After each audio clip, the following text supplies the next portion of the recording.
நேற்று விஜய் சேதுபதி சார் எல்லாரையும் ப்ரைஸ் பண்ணும்போது 3 அண்டர் ரேட்டட் டேலண்ட்ஸ்ன்னு சொல்லலாம். அவங்களையும் ப்ரைஸ் பண்ணார். யாருன்னு பார்த்தீங்கன்னா ஜாக்லின் ஃபஸ்ட்டு. ஜாக்லின் வந்து இந்த இதில் வந்து ஹாசினியாக அவங்களால முடிஞ்சதை அவ்வளோ சூப்பராக பண்ணியிருந்தாங்க. யூஸ்வலாக பாய்ஸை விட கேர்ள்ஸ்க்கு வந்து மிமிக்ரி பண்ணுறது கொஞ்சம் கஷ்டம். நீங்கள் பார்த்தீங்கன்னாலே தெரியும், மிமிக்ரி ஆர்டிஸ்ட் எல்லாமே பாய்ஸாக தான் இருப்பாங்க, கேர்ள்ஸ் கொஞ்சம் கம்மியாக தான் இருப்பாங்க.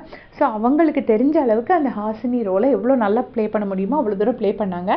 அண்ட் ஆல்சோ அந்த ஹாசினியோட சாங் இருக்குல்ல, அடடா அடடா சாங், நான் ஆல்ரெடி ஒரு வீடியோ போட்டிருந்தேன். பட் நான் ரொம்ப லேட்டாக போட்டதுனால அது யாரும் பார்க்கல.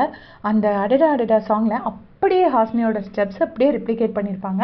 லிட்டரலாக அந்த சாங் பார்த்த மாதிரி இருக்கும். நீங்கள் ஃபேஸ் ஹைட் பண்ணி பார்த்தா அந்த ஜெனிலியாவோட டான்ஸ் அப்படியே ரெப்ளிகேட் பண்ணி காமிச்சிருப்பாங்க. ஸோ அதுதான் வந்து விஜய் சேதுபதி சார் வந்து ப்ரைஸ் பண்ணார். It was very cute. அது சுவாசினி தானே, ரொம்ப க்யூட்டாக இருந்துச்சு அப்படின்னு சொல்லியிருப்பாரு.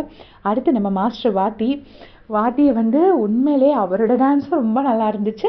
அவர் எல்லாத்துக்கும் ஹெல்ப் பண்ணது என்னை பொறுத்தளவில் அதை விட ரொம்ப அழகாக இருந்துச்சு. அதை ஸ்பெஷலாக ப்ரைஸ் பண்ணார். விஷாலுக்கு அதுக்கு ரொம்ப கிளாப்ஸும் கிடச்சிது. உண்மையிலே வெல் டிசர்வ்ட் அப்ரிசியேஷன் தான்.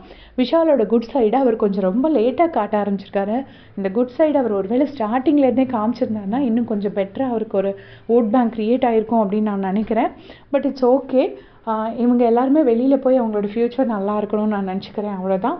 அதுக்கு அடுத்ததாக பார்த்தீங்கன்னா சிவகுமார், நிறையா பேர் நான் சோஷியல் மீடியாவில் திட்டி பார்த்தேன், இந்த மாதிரி மங்காத்தா ரோல் அவருக்கு கொடுத்துருக்கு அப்படின்னு சொல்லிட்டு போட்டிருந்தாங்க.